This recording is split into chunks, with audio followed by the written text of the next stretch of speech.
Well, sometimes you've just got to put the books away and trust your instincts, and a little bit of that's happened today. Simon Ray's back with us, but Jannik Sinner has defied the numbers and defied the history books to claim the prize scalp of Novak Djokovic in the semi-finals. Joining us today, Reid and Simon Ray back from gig. Jannik Sinner defeating Novak in 3 hours, 22 minutes. The scoreline, 6-1, 6-2, 6-7, 6-3. It was the first set he's lost for the tournament, but probably the most impressive win for quite a while. Well, he was so good, wasn't he, Jannik Sinner? A lot of the questions were being asked, could he beat Novak Djokovic over 5 sets? We saw at the end of last year, he beat Djokovic a couple of times in best of 3 sets. He led Italy to first Davis Cup title in 47 years. But whether anyone could beat Djokovic over 5 sets, Taylor Fritz came close-ish, but you could just see physically he started to wear down against the world number one, a player who's won 10 times here, 24 majors overall. But Jannik Sinner started off like a house on fire. I don't think he was intimidated at all against Novak Djokovic, who sometimes can beat his opponents even before they've walked on court. That wasn't the case for Sinner, because I think he's just got so many things right. He's got better in every department. As we know, he's now working with Darren Cahill and Simona Vagnosi. It's been a couple of years in the making this. They've just been slow and steady growth spurts. And today he came through and he got his just reward for having a fantastic tournament and an excellent day. It was a dream start from the Italian, Simon. Well, it was a flawless start. It was a perfect start. And it was a start that was hard to believe, to be honest, through the first 2 sets. And I had a look, John, at what the data tells us coming out. I'm not sure we've seen the Novak serve taken apart like that for quite some time, if ever before on a Grand Slam stage. So from a numbers perspective, no one serves better, or the work done in behind the serve, no one executes better on second serve than Novak. Over the last year, number one in the tour on second serve points won. He wins 57% of his second serve points. Today he wins 46. Okay. He's also very high in the work done, naturally enough, in behind his first serve. So when he makes it, he wins 75% of those. Today, 67. Yeah, that's a hit. So Sinner takes apart the Djokovic service game and really starts to build pressure thereafter.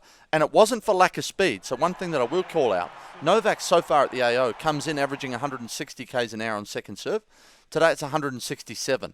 It wasn't for lack of speed. I'm happy to have a talk about what I think it might be, but it wasn't speed. Sinner just jumped all over the Novak serve and puts a gap in the match. So was it the placement? Because you'd imagine that Novak Djokovic, we know about the first serve, I think it was 2022, when 78% of the time he was hitting the ball within 2 feet of the lines from the juice court, and it was just a little less from the ad court, which in my mind is astonishing. Is the second serve so good because he's able to kick it, slice it and put it into the spots? Yeah, I think there's absolutely part of that. But I think what happened today was, I think the Sinner backhand return in particular scared Novak a little bit. I think it instilled a bit of panic into Novak. So Novak's bringing more heat. Serves at 167 Ks today on his second serve. He's 160 coming in. And Sinner starts to deal with backhand returns, not with ease, but Sinner starts to dish out some punishment. And Novak's already bringing more heat to the contest. So I think there's a bit of panic there. Doesn't locate the serve well enough. Keeps going at the Sinner backhand side. And Sinner's just loving it. So I think there's some thinking to do for Novak going away from this matchup today, because Sinner got the better of the tactical matchup. And then Candy on return. It's the first time we've ever seen Novak not have a break point opportunity. That is just astonishing, isn't it? Because we talk about his serve being fabulous and how well he hits his spots, but also his return is just the best that perhaps there's ever been. Good on the forehand, good at the backhand. He can go, if the ball kicks up, he can deal with the slice or in the body. And we're used to seeing Novak Djokovic create opportunities, particularly as matches go on.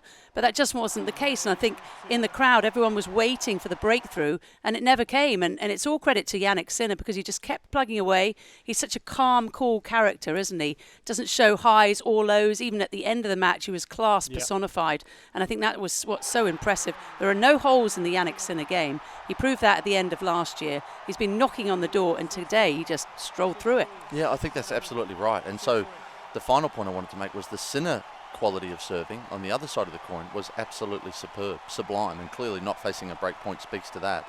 So I might have got the prediction right last night, John, but I got the how, if you like, very wrong. I thought Sinner might extend some of these rallies and maybe have the better of some of the longer exchanges. But in terms of short rallies today, so rallies that are over within 4 shots, 78-50 in favour of Sinner. So it's not just the return quality of Sinner today and the backhand return that does the damage. it's his own service game as well. He had pace and variety and accuracy, as Candy's saying. So it was a complete serve and return performance from Jannik Sinner today. Doesn't matter how you get there, Simon. The result is the thing that Yeah, counts. that's right. Well, that's nice of you to say. Hey, do you think we've seen our men's champion today in the semi-final? I think we might have. As you said, Jannik Sinner hadn't lost a set coming in. He spent about 4 hours fewer on court than Novak Djokovic, which certainly helps. He's a lot younger than the Serb as well. And the way he managed the match today, I think, was really good. The first 2 sets were pretty routine. Of course, you're not going to get easy points at all against Novak. But the fact he was able to win a lot of the short points helped him. And I just think overall, he's been kind of the guy that we've all been looking at, but can he break through? Well, today was a resounding yes. He's beaten the guy that intimidates so many before they even got on court. And the final is going to be a very different matchup, but I think that either way, Zverev or Medvedev, it's going to be Jannik Sinner winning his first major title. Yeah, I tend to agree, and impossible to tip against Jannik Sinner, particularly after a performance like that one that we've just witnessed today. I do think, though, the final will bring some different challenges. So whether it's, at the time that we're sitting here, we don't know whether it's Zverev or Medvedev just yet.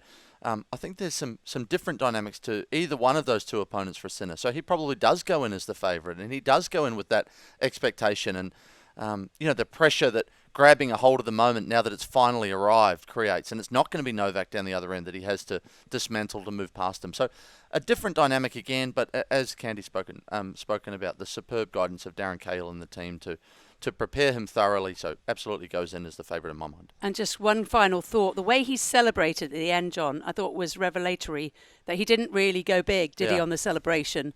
Because this was a major moment for Jannik Sinner. But he just calmly shook the guy's hand. He said, his words in the post-match press conference, and he got on with it. It wasn't like a big celebration, I've won this thing. He's got one more match to win, and I think he's got it firmly in his sights. It's all business for the Fox. That'll come on day 14 in the men's championship decider. But tomorrow we turn our spotlight to day 13, the women's final. It's a first major final for Zheng Qinwen up against Sabalenka, who's been here a couple times before. Sabalenka's got to be the big favourite. Last Belarusian to win back-to-back was the last person to do so, Victoria Azarenka. Now it's Sabalenka, who did so superbly last year, beating Aryna Sabalenka in the final. That was a superb match. Now she's got Zheng Qinwen, who's playing in her very first major final. For me, Sabalenka's been far the best player throughout the draw. She dismantled essentially Coco Gauff. There was some exciting moments in there, but I don't think the victory was ever really in doubt. The serve has come an awful long way, hasn't it? She's got a very strong team in place. They're having an awful lot of fun. There's some great exercises they're doing to keep her calm and cool and collected before they go on court. And for me, she's the total package. We don't see her hit slices or drop shot or touch, but what she does do so well, she does it the best of all right now. Are there any chinks in the Sabalenka armour that Zheng can look to exploit? Well, I'm trying to craft a narrative. I'm trying to see a way in, if you like, in terms of what the numbers show me. I think she'll have to be prepared to take some risks. So we talked a lot about second serve winning percentage today in reviewing the Sinner-Djokovic match. As I look forward now and forecast for the women's singles final, second serve winning percentage I think is also going to be a major factor in this match. So far across the Australian Open this year, Aryna Sabalenka is winning 62% of her second serve points. Zheng's down at 53%. So there's a gap there. I think she has to be willing to bring some genuine heat on second serve. We know Sabalenka likes to get on top of or inside the baseline, potentially risk coughing up a few double faults. And I know it's a fine line to have to try to tread in that environment under that pressure to be perhaps not outside your comfort zone, because I don't think you can ask an athlete to do that on that stage, but to be right at the limit. But I can't see, unless she's able to press Sabalenka on her second serve, stop Sabalenka marching at her on second serve return, and then go to work with the heavy Zheng forehand, that is a point of difference that she's got. But if she's starting from behind in the point, she's in big trouble, and I think she's a long road to getting it done. And I know from last year, because I do quite a lot of WGA day-to-day in my normal life, Zheng actually has the best first serve points won on the WTA Tour. Okay. The problem for her is that she doesn't make enough first serves. Her first serve percentage is in about a low mid-50s. Well, that's a really good point. 54 here as compared to Sabalenka at 65. So Candy's spot on. And that's the problem, because if that second serve comes in too much against Aryna Sabalenka, she is going to have an absolute field day. So number one for Zheng tomorrow, number one, she's got to make lots of first serve. She's got to get that first serve percentage, I would say, up into the 70s to have any chance at all. Yeah, I think there's that, and I think she's got to be prepared to take some risks when she does have to deal out her own second serve in big moments in that final tomorrow night. It is a tall task, but fortune favours the brave, and I extend that philosophy to you guys in our final prediction for the women's